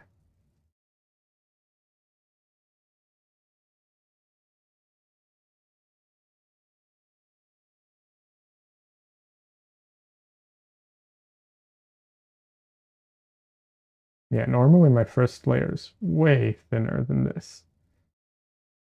Nothing wrong with it. It's just something. It's actually, there's actually a benefit to painting thicker. It does have its issues. Like I said earlier, it will make going in and detailing things more difficult if it dries. But it will also take longer to dry, which if you paint wet into wet, or like I do, that's a good thing. Also, you can often, um, even if it dries, as long as it's not like super dry. I know it's a weird thing of saying, but like oil paint doesn't dry like a normal stuff does. It oxidizes. So as long as it's not like fully oxidized, um, you can scrape it off. It's a little harder on surfaces like this because this is paper. It's a lot easier on like wood, obviously, because you have a hard surface to dig into kind of thing. But yeah, you can do that.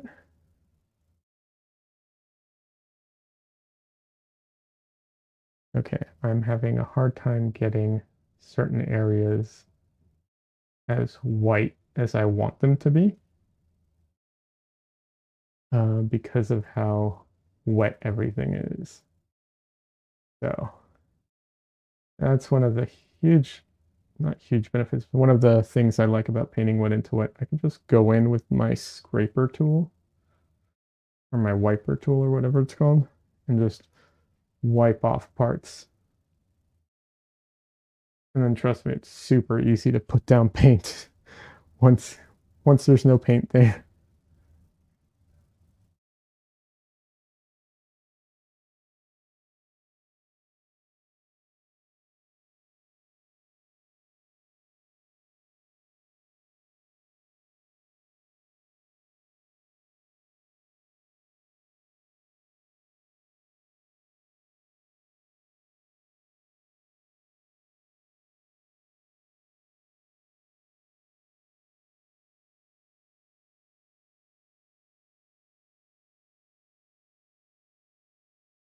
Having said that, I probably won't be able to stream for much longer tonight. I can feel like I wasn't feeling well to begin with, and I can just feel my energy seeping out, unfortunately. Yeah. I was close to canceling today because of how bad I felt. I can just feel all my energy kind of draining away at the moment. All right.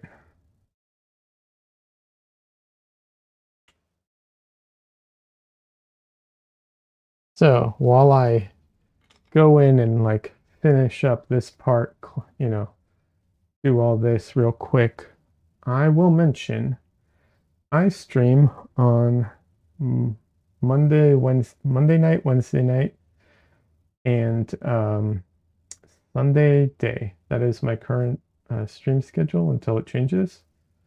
I'm sure one day it will change. So, but for now, that's my stream schedule. I simulcast to YouTube and Twitch. However, if something happens and I can only pick one, it will most likely be YouTube. Uh, like let's say I have a limitation of bandwidth or something. Um, just because YouTube has some features at the moment that I prioritize, even though the chat functionality isn't as good. So yeah.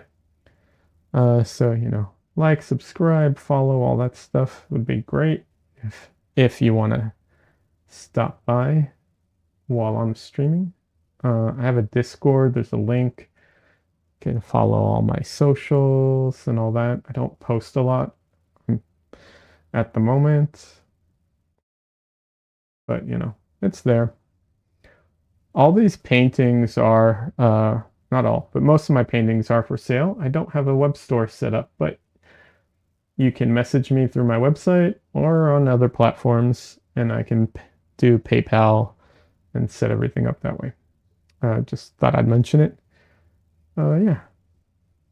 Um, Des says, yeah, it's 12:30 here, so I'm done too.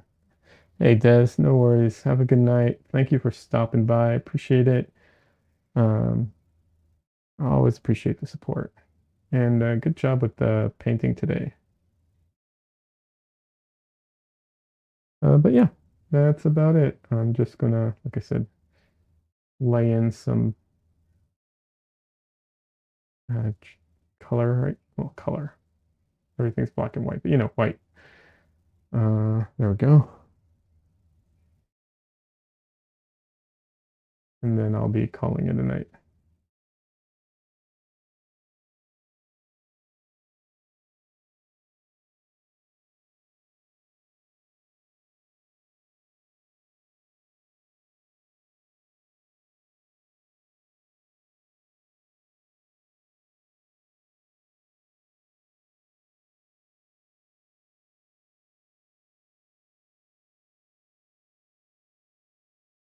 And if you're watching this after the fact, questions in what's it called, in the comment section is welcome. You're more than welcome to ask questions, make comments, whatever. Interact there. Yeah, that's also available too. I forget that some people watch this after the fact.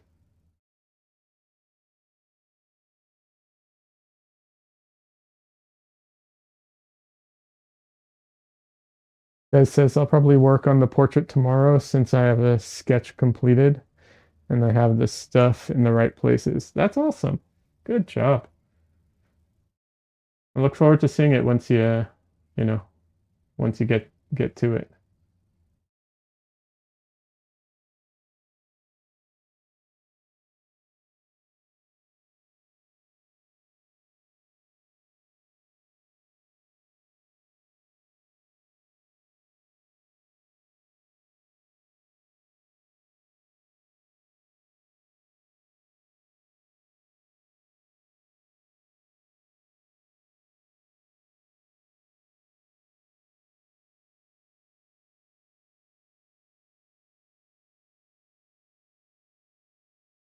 I actually know a painter who don't know him personally, but I saw him teach, and he was talking about when you lay in your painting. Uh, Actually, I don't think he even talked about laying in your painting. He's just talking about your painting session. He's like, once you're done with your painting session, if you're not done with your painting, make sure to go in with your palette knife and kind of shave off all the ridges and everything on everything, which is a little weird, but he's not wrong. Like if you don't want those ridges to show up in your underpainting underneath everything, yeah, that's a good way of solving that problem.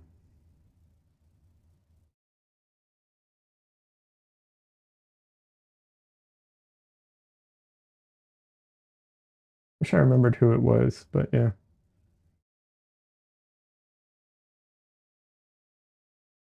So I'm gonna kind of do that with my brush right now.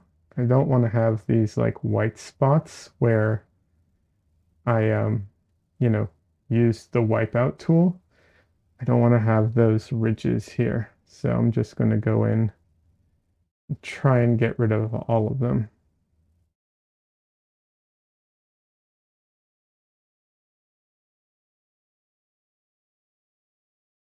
Even though I'll be honest, I think this painting will be wet by the time I come back to it, just given how thick some of this paint is.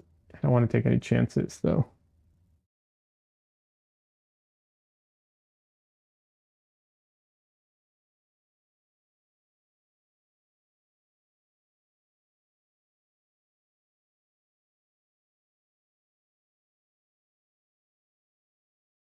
There is a slight chance I will do a unscheduled stream this week, just because I have to finish this painting by Saturday, so you know there's a chance. Not what's it called? Not committing to it because I paint a lot faster when I'm not on stream, so there is that. Having said that, when I'm tired and I don't feel like painting on stream does keep me going. So the trade-off.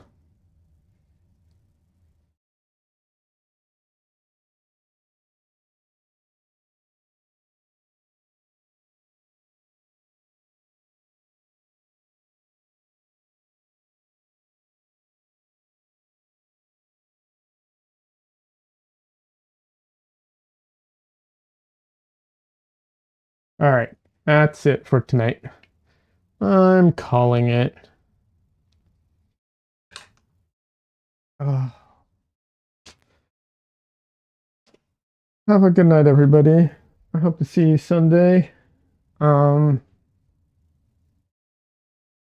uh, have a great week. Sorry, I'm at a loss of words. I'm just tired. Have a good one, everybody. That's it.